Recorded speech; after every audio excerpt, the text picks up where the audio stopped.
Hello and welcome to Last Mistake Podcast. My name is Stephen White, and on this week's show, we review Lankum live in Dublin and the latest music from the week that was. But first,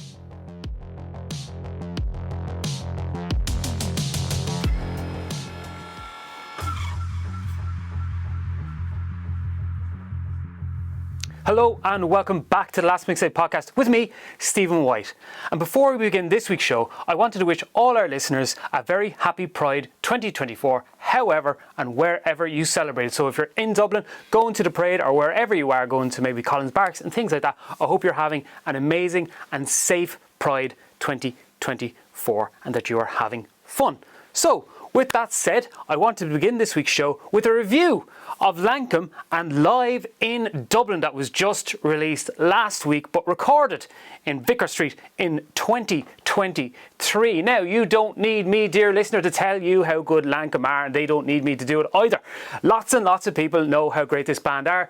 On Rough Trade, they've been given all sorts of awards and things like that. We were at the Choice Prize, we were talking about it on this very podcast about how good Lankum are. But I thought it would be interesting to delve into a live record from them, as it feels that the albums themselves, their previous work, have that kind of live feel. And can it translate to the stage? Now, I have seen them live and I know that it can, but how does it happen with live records, which are often very tricky? We hear a lot of bands that are great bands that were great live bands that have just absolutely shit live records. I'm looking at you, the Rolling Stones. But just before we begin and jump into that actual review and talking about the band themselves, I did want to shout out, because spoilers for the review, this is a great live album. I just wanted to shout out the crew on this, the people who made it sound so good, because I'm always interested in that, because it's so difficult, especially in a live environment. I know it was recorded over, I believe, 3 sold out nights in Vicar Street in May 2023, but on the credits on Discogs, I'm going on this now, recorded by Cian Archie McLaughlin, Frankie J. Pollard, recorded, mixed and edited by John Spud Murphy, and mastered by Harvey Byrell. And just a shout out to them, because one of the most difficult things obviously with live music and capturing all this and the many elements of not only engineering a live show but engineering and recording a live show is stuff like this. So yeah, big shout out to the crew, because they absolutely nailed it. And as I say, it's a little bit of a spoiler for the record themselves. Now, I wanted to take a little bit of a different look at this, because we've reviewed a couple of their albums either on the Last Mixtape or on the Last Mixtape podcast here. False Lankum obviously was one of the records of last year. It was a Choice Prize winner. The Livelong Day as well, released on Rough Trade, and Beneath the Earth and the Sky have all been seminal and massively appreciated records. But the thing I was thinking of when I went and I saw them most recently, I suppose, at the Choice Prize live in Vicar Street, the very place, dear listener and viewer, that this album was recorded. And one of the things about it is very difficult to lull people into attention. A lot of times when you're at gigs, people are chatting, they're talking, they're going out for drinks, they're moving, they're talking about whatever they're going to do, the bus ride in. You know yourself, you've been at a show and people are like, blah, blah, blah, blah, blah, blah, meh, meh, meh, meh. During a quiet bit of a fucking song, you're like, obviously the artist is trying to do something, shut the fuck up. But anyway, what is it about Lankum? One that makes the listeners and everyone like that, when they see them live, just absolutely become engrossed in them? And what is it about them as a band that have captured the imagination of the Irish public, and they've really become almost like one of the 4 cornerstones, he says, trying to think of 4 bands of the Irish music scene in terms of culturally huge and culturally kind of capturing the moment. I suppose you could say Fontaine's, them, Lankum, Kneecap, who we talked about, and I suppose you could say CMAT or Denise Chyla. Ooh, that's a tough one between the two of them. Who has the other one? But maybe it's 5. Maybe it's the 5 corners of Irish music. But what is it about them that resonates? And I think it can be captured in the live album, and as I say, captured so perfectly and so beautifully by the crew there that I just named out. And also, I don't know, and this is the old engineer in me coming back, and just kind of wondering who did the monitor sounds, because that's always so difficult. I was watching them set up for Choice, and I could see, I think it was the monitor engineer, and I could see the stagehand as well trying to set them up. And like the unsung heroes a lot of the time of live gigs is the monitor engineer. Ask a lot of bands when they don't have a good one just how important that is. But let's get on to the record itself. Recorded in Vicar Street, Dublin, live in Dublin, Lankum. And yeah, look, all the amazing songs that they performed throughout the night. Some from Falls Lankum. I think it was the tour for that album that brought them to Vicar Street on that night, but there's songs from Live Long Day as well. The Wild Rover, which opens the record and perfectly encapsulates what we want to talk about here, which is the fact that there's a real tension to the performances of Lankum. And it's played over long or elongated pieces of music. They don't really, and there are shorter songs on it and there are longer songs on it as well, but they don't play for short songs or short moments. They build. And it's not even that kind of like slow builds to the crescendo. It's at times it's actually quite steady, which creates this real tension because it's repetition that falls into that kind of the tradish kind of way of drones and things like that. But also there's a little bit of Steve Reich in there in the kind of minimalism of it. You know, like these strings just kind of repeat passages over and over again as the vocals, whether it's Roddy Peete or it's Ian Lynch or Dara Lynch or whoever in the band is singing at the time. They kind of sit right above it, but it could be for 4 or 5 minutes and you're waiting for the big dynamic push, you know, the Pixies, Loud, Quiet, Loud. And it doesn't happen. And I think that's what captures people's imaginations in terms of performance, because it breaks the listener down a little bit. I think it breaks away almost the artifice of the listener wanting the, you know, expectation. Like, do the thing, do the big chorus, do the sing along, do the this, that, and the other thing, and they become almost part of the show. It's interesting. At the end of Wild Rover, I believe one of the members of the band, I don't know them through their voices and I wasn't at the show, but says, you know, they're trying to do something here over 3 nights. They're trying to create, you know, I think he says rip a hole in space and time, something more poetic than what I'm saying. But it does feel like that they're just kind of doing something with it, and the audience are coming along. I think he says you're either coming along with us or you're being left behind or something like that. And you do come along with them. You kind of go into this kind of repetition and this tension and this, you know, this taut atmosphere, and it's almost hypnotizing, especially when the vocals come in, you know, on songs, even Rocky Road to Dublin, which I think is interesting with that, and the Wild Rover, which traditionally would be, you know, you would say that these are kind of jaunty, kind of like up-tempo, you know, big chorus ones, especially like Rocky Road to Dublin as well, you know, the 1, 2, 3, 4, 5 bit. And they slow it all down and they elongate it and they take those kind of pieces of music and they kind of turn them into longer passages.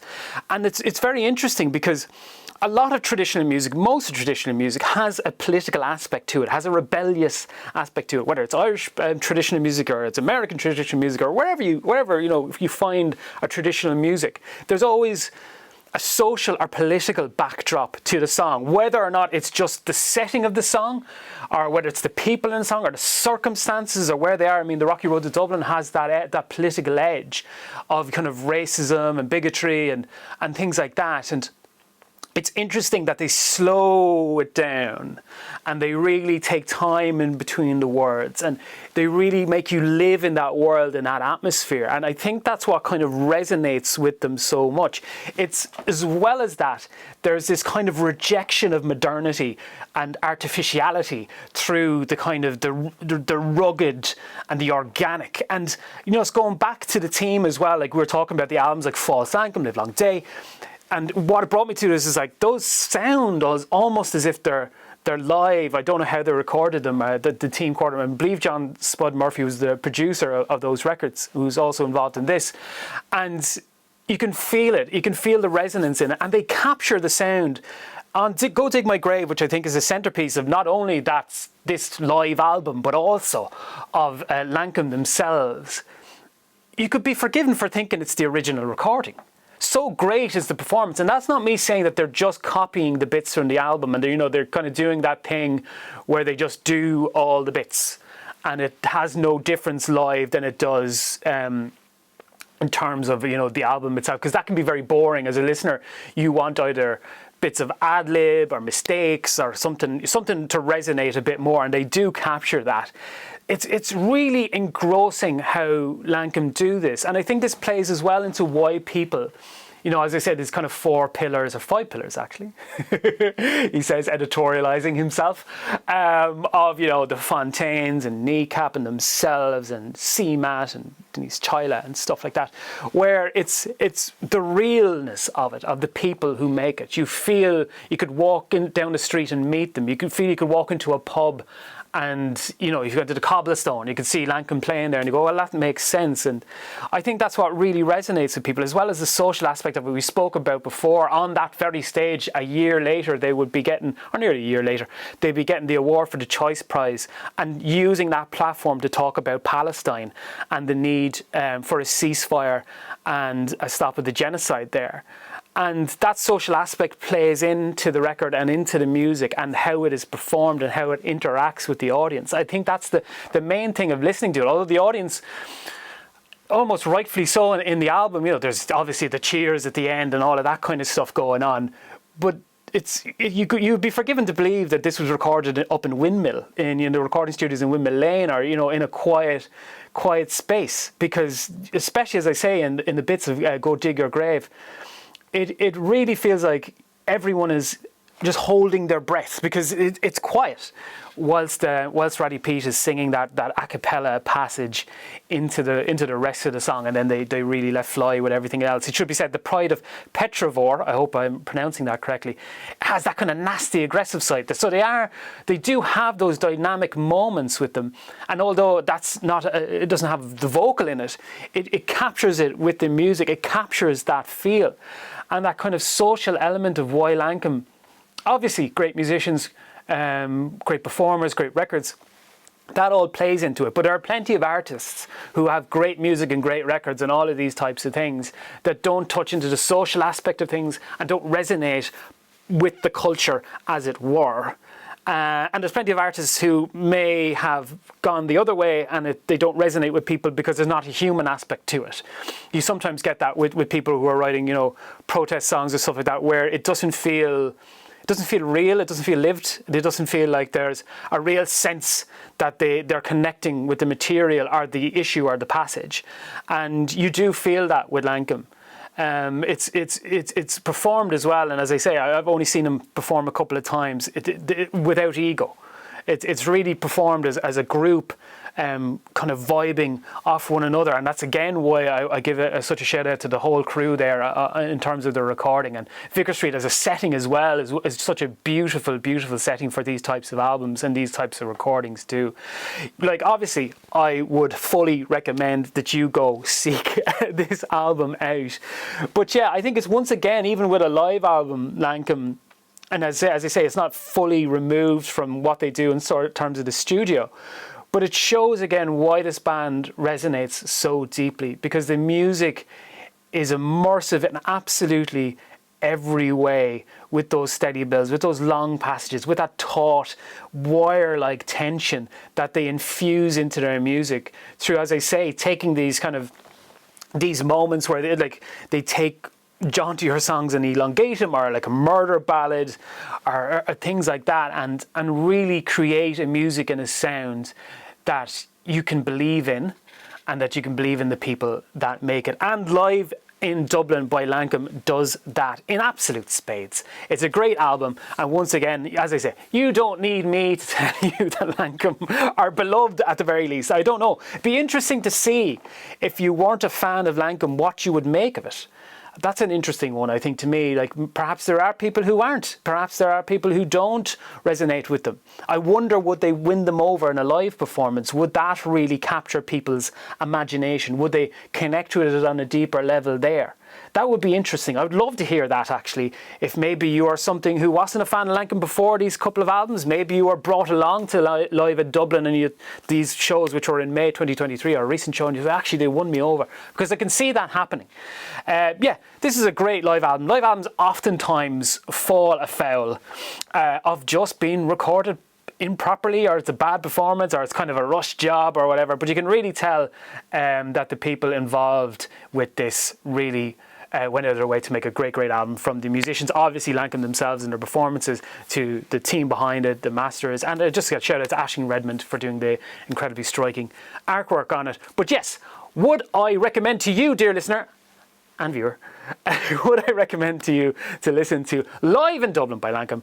Absolutely, I would.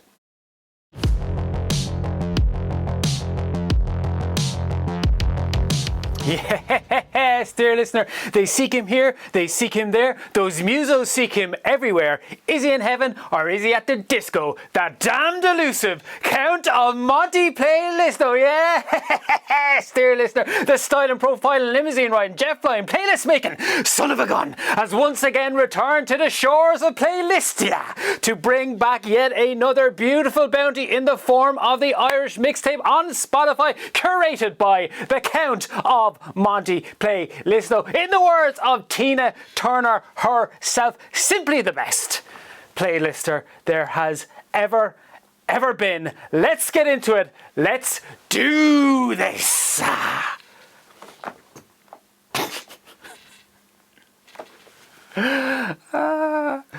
Okay. First up on the playlist this week, dear listener and viewer, we have Chubby Cat with Oh Honey.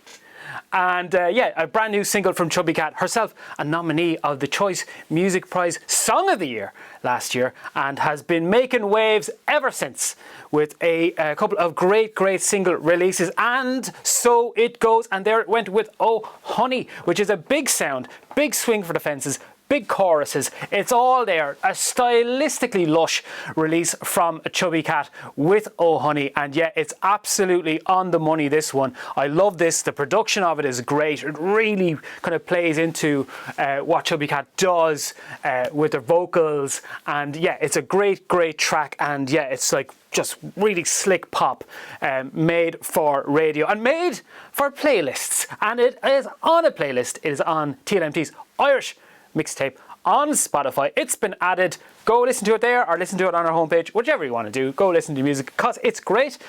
Up next though, we have Mr. David Keenan with Radiate a Smile, a new single from David here. And yes, again, a lyrically entangled musing from Mr. Keenan with his intricate, emotionally resonant songwriting style and expressionistic style. Storyteller in every truest sense of the word. And Radiate a Smile is very much playing into that and into that kind of mood that he does. He's an entangled songwriter where it's lyrically dense and you have to kind of really go and enter into it. There are long passages and long expressions and long kind of descriptions, all brought to the fore, of course, by David's own performance and way of really capturing the listener and enrapturing them in his world and in his stories, as all great storytellers do. And yet again, David coming out with a great single with Radiate a Smile from yet again one of the great songwriters in Ireland at the moment, David Keenan. Yeah, check that out.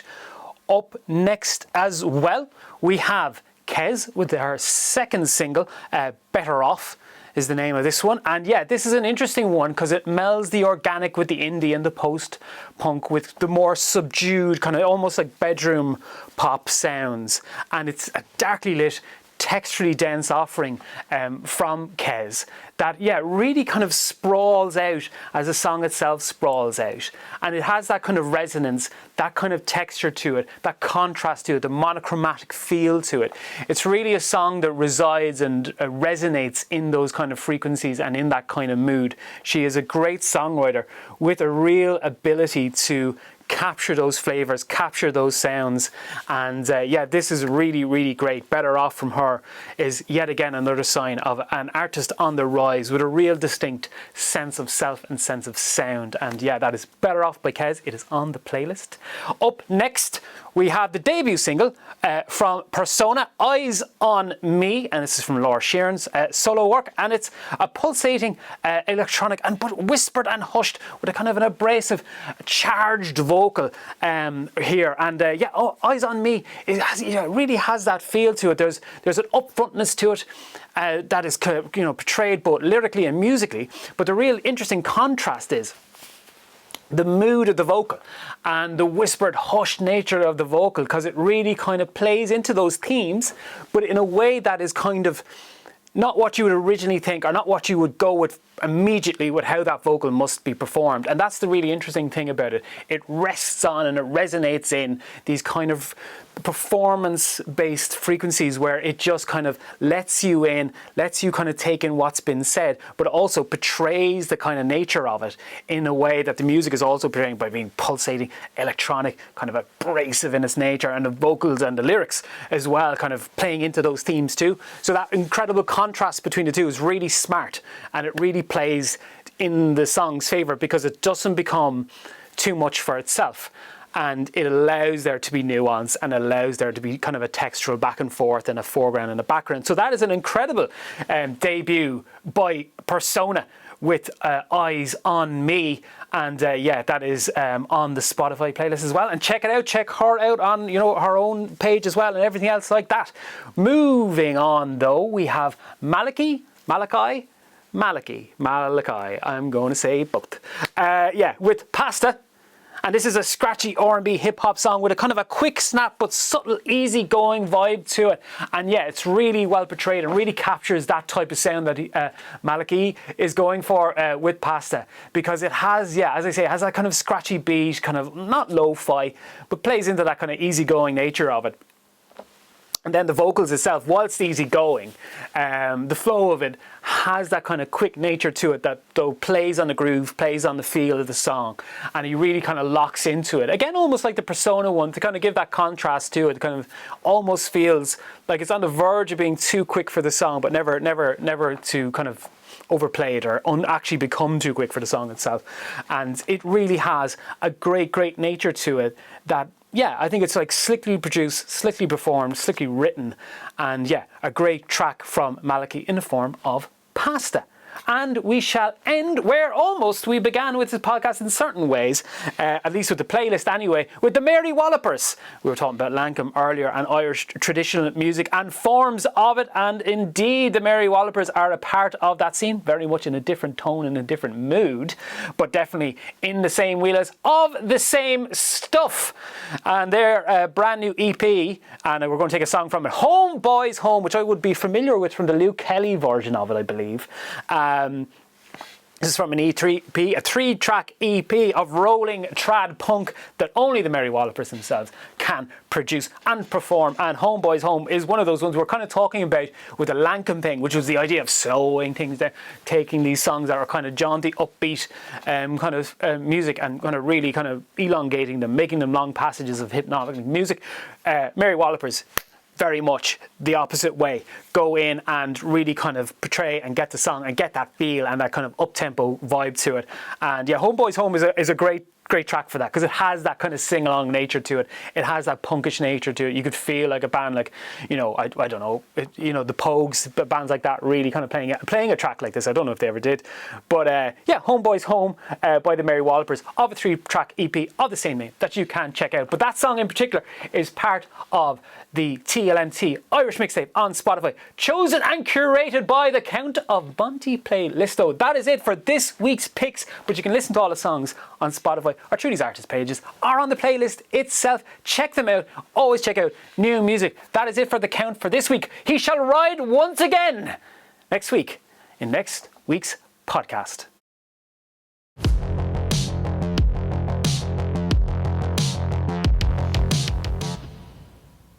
Yes, and before we wrap up this week's show, we should talk about some of the gigs, a lot of gigs, that are happening around Dublin this weekend and this week. Obviously, as we said at the top of the show, Pride is happening all over Ireland and all over everywhere. And yeah, it's happening in the Collins Barracks. The Pride Parade is on today at 12 o'clock. I don't think the podcast will be out by then.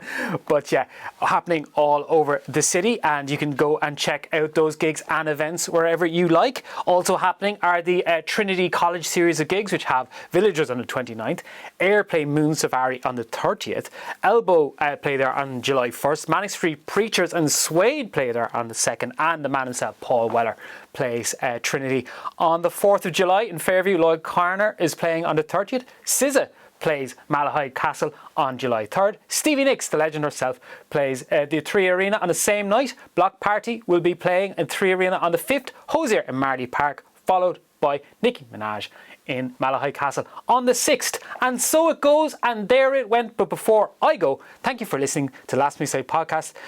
All the usual places and spaces we can be found.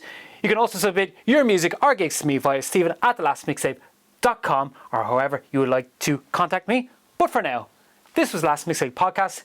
You were the listener. I was Stephen White. Hey, so long.